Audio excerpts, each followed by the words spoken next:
মায়ার সঙ্গে এত মিষ্টি লাগে? ব্রেকিং নিউজ, সবার পছন্দের ধারাবাহিক বছরতে এলো নতুন ধামাকা।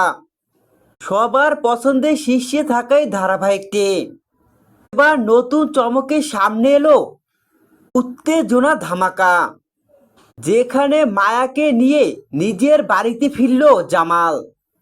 জামাল ও মায়াকে একসাথে দেখে খেপে গেল মরিয়ম। মায়াকে নিয়ে ঘরে তুলতে জামালের সামনে বাধা হয়ে দাঁড়ালো মরিয়ম। গল্পে এমনই উত্তেজনা দেখা যাচ্ছে। বিস্তারিত সম্পূর্ণ জানতে হলে ভিডিওটি না টেনে দেখতে থাকুন শেষ পর্যন্ত। দেখা যায় মরিয়ম জামাল ও মায়ার সম্পর্ক ঘিরে সন্দেহ করতে থাকে। মায়ার সাথে যে জামালের সম্পর্ক রয়েছে এইটা ভেবেই জামালকে অনেক কথা শোনায় মরিয়ম। মরিয়মের কথাগুলো শুনে নিজেকে সহ্য করতে না পেরে জামাল মরিয়মকে থাপ্পড় মেরে উচিত জবাব দেয়। মায়ার ডাকার আগে উইরা চলে যাও, আর আমি কিছু কইলেই দোষ। মায়াকে নিয়ে বাজে কথা বলার কারণে যে মায়াকে থাপ্পড় মেরেছে জামাল, এর জন্য আরো সন্দেহের বাসা বাঁধে জামালের মায়ার বিষয় মরিয়মের মনে।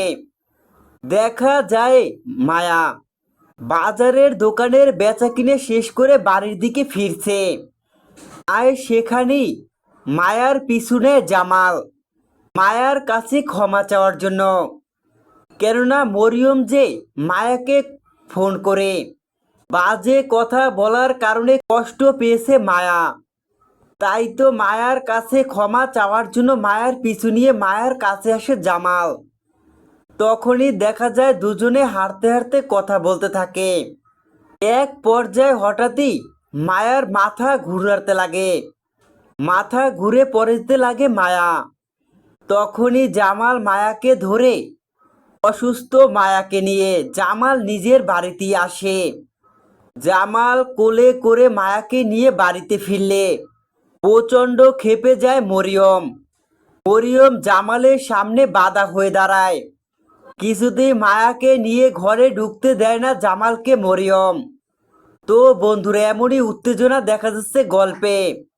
এই ধরনের আপডেট ভিডিও পেতে চ্যানেলটিকে সাবস্ক্রাইব করার পাশে থাকা বেল আইকনটি বাজিয়ে দাও। ধন্যবাদ।